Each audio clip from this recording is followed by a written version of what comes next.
নমস্কার, চলে আসলাম আবার একটা নতুন ভিডিও নিয়ে। আজকে করব একটা 3-4 বছর বাচ্চার 3/4 প্যান্ট। তাহলে শুরু করি। আমি মাপগুলোকে লিখে রেখেছি। ঝুল নেব 16 ইঞ্চি, তার মধ্যে থাকবে 1 ইঞ্চি সেলাই ও 1.5 ইঞ্চির পটি। শীট মানে কোমর থেকে নিচ পর্যন্ত, এটা আমি জয়েন করে করছি, কিন্তু বড়দের চুড়িদার প্যান্ট করতে গেলে শীটটাকে আলাদা করে করতে হয়। সেটার জন্য আমি একটা আলাদা ভিডিও কোনোদিন করে দেখাবো। তাই শীটটা নিচ্ছি, কিন্তু মেজারমেন্টটা করতে হবে, সেই জন্য শীটটা নিয়েছি 16/4, মানে কাপড়টাকে আমি 4 ভাঁজ করব। তাই তার সঙ্গে 1 ইঞ্চি থাকবে সেলাই, মানে মোট হচ্ছে 5 ইঞ্চি। কোমর থেকে হাঁটু পর্যন্ত মাপ থাকবে 10 ইঞ্চি। আর হাঁটুর মাপটা এটা হচ্ছে 8 ইঞ্চি, আর 2 ভাঁজের কাপড় বলে একে 2 দিয়ে ভাগ করে 4 ইঞ্চি, আর তার সঙ্গে 1.5 ইঞ্চি থাকবে। 1.5 ইঞ্চির মধ্যে, তার মধ্যে 1.5 ইঞ্চির মধ্যে থাকবে 1 ইঞ্চি সেলাই, আর 1/2 ইঞ্চি থাকবে লুজ।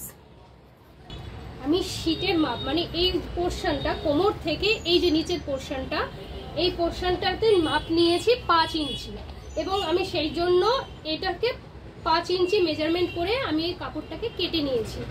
এবার এটাকে যেহেতু 4 ভাঁজ করতে হবে, সেই জন্য এই যে 1 ভাঁজ, 2, 3, 4 ভাঁজ করেছি। করে এবার যেহেতু ঝুল দিয়েছি আমি 16, আমি সেই ঝুল বরাবর এটাকে মেজারমেন্ট করে নেব।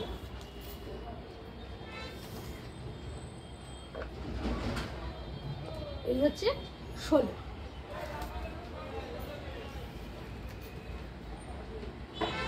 আর এই বরাবর হচ্ছে 5। তার আগে 2.5 ইঞ্চির সেলাই আর পটি। এবার এর থেকে নিচে 5 ইঞ্চি, আর এই দিক থেকেও 5 ইঞ্চি, এদিক থেকে 5 ইঞ্চি, মানে এটা একটা স্কোয়ার টাইপের হবে। এই 4টে একসঙ্গে স্কোয়ার করে দিতে হবে। নিচে যে শীটটা কেটে করেছি এর থেকে ঠিক 2 ইঞ্চি আগে একটা পয়েন্ট দিতে হবে, আর এটার সঙ্গে ওই পয়েন্টটার সঙ্গে যোগ করে দিতে হবে। কোমর থেকে হাঁটু পর্যন্ত মাপ দিয়েছি 10 ইঞ্চি। এবার হাঁটুর মাপ যা, তাকে 2 ভাঁজে কাপড় করে 4 করে, তার সঙ্গে 1/2 ইঞ্চি লুজ আর 1 ইঞ্চি সেলাইয়ের মাপটা কাটতে হবে। এই যে আমি মাপটা দিয়ে নিয়েছি। এবার এই যে বাড়তি এখান থেকে, এই যে হাঁটুর মাপ, এখান থেকে আমি এটাকে নামিয়ে দেবো। এই যে আমি এই মাপ বরাবর কেটে নিয়েছি। এবার আমি এটাকে এইভাবে খুলে দেবো। এই যে ঠিক আছে। এবার এইটা উপরেরটা কোমরের পটি ফোল্ড করতে হবে, এখানটায় সুতো ভরতে হবে। এবার এই জায়গাটা স্টিচ করতে হবে, আর এই জায়গাটাতে একটু কলি বসাতে হবে। যে আমি কোমরের পটি যেটা করেছিলাম সেটাকে আমি সেলাই করে নিয়েছি, এখান থেকে সুতো ভরতে পারবো।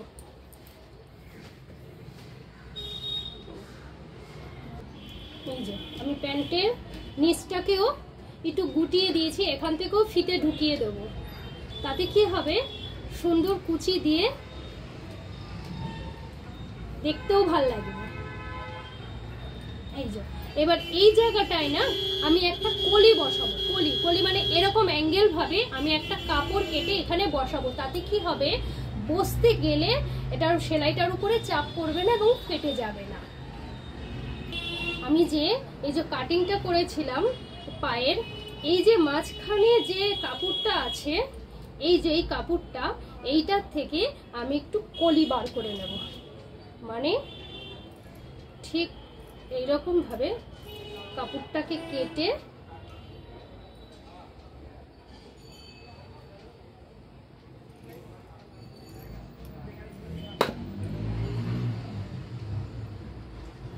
এই যে এই কাপড়টাকে আমি একটু এরকম কোনাকুনি করে নেব। কোনাকুনি করে নিয়ে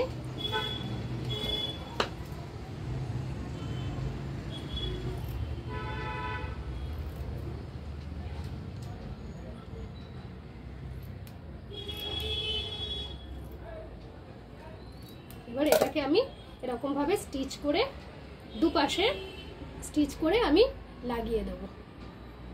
এই যে প্যান্টের এই যে মাঝখানটা, এখানটা ফাঁকা রেখেছিলাম পায়ের, এবার এই জায়গাটায় এটাকে স্টিচ করে বসিয়ে দিচ্ছি। ঠিক এইরকমভাবে এইভাবে এখানে স্টিচ করে এই জায়গার মাঝখানটাতে কাপড়টা আমি এরভাবে বসিয়ে দেবো। এই যে মাঝখানটায় যে কলিটাকে বসিয়ে দিয়েছি, এতে কি হয় বসতে গেলে চাপ পড়ে না।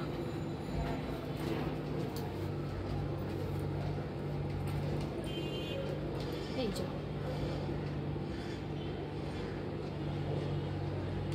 আমার প্যান্ট তৈরি হয়ে গেছে পুরো। এবার আমি একটু ফিতে ভরে দেব। এই যে এখান দিয়ে ফিতে ভরে দিয়েছি, আর পায়েও দুটো ফিতে ভরে দিয়েছি। যদি একটু মানে সেট করে পরতে চায় তাহলে ফিতাটাকে একটু বেঁধে দিলেই হবে। আমি এলাস্টিকটা দেইনি, কারণ বাচ্চারা পরবে তো রক্ত চলাচলের অনেক সময় অসুবিধা হয়, সেই জন্য ফিতেটা দেওয়া থাকলে পরে একটু হালকা করে বেঁধে দিলে বাচ্চাদের একটু কমফোর্ট হবে। তো আজ এই পর্যন্তই, নমস্কার। নিয়ে আসবো আবার নতুন কোনো ভিডিও। দয়া করে আমার পেজটাকে একটু সাবস্ক্রাইব করবেন, একটু লাইক কমেন্ট এবং একটু শেয়ার করবেন। ভালো থাকুন, সুস্থ থাকুন। আজ এই পর্যন্ত, নমস্কার।